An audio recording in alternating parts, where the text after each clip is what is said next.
Àwíkòǹkò ìròyìn Àwíkòǹkò kì í fọ̀rọ̀ sábẹ́ wọn sọ ò ìròyìn Àwíkòǹkò.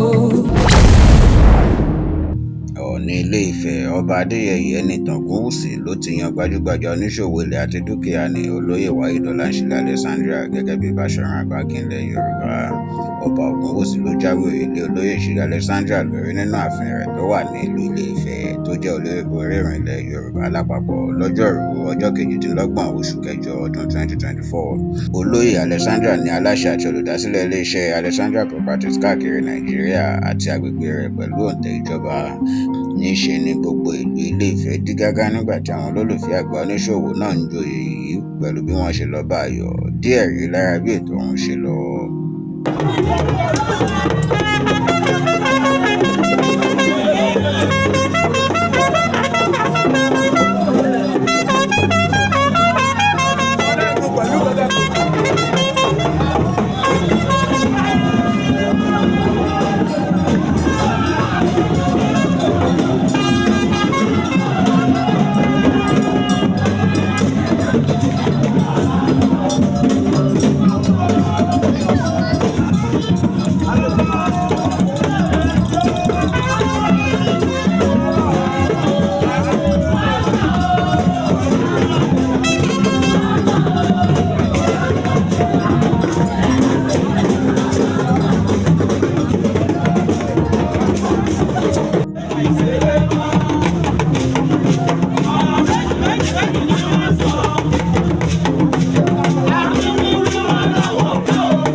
Bọ̀sún Ọláníyì ló ń jábọ̀ fún yín láti iléeṣẹ́ ìwé ìròyìn Àwíkọ́nkọ́.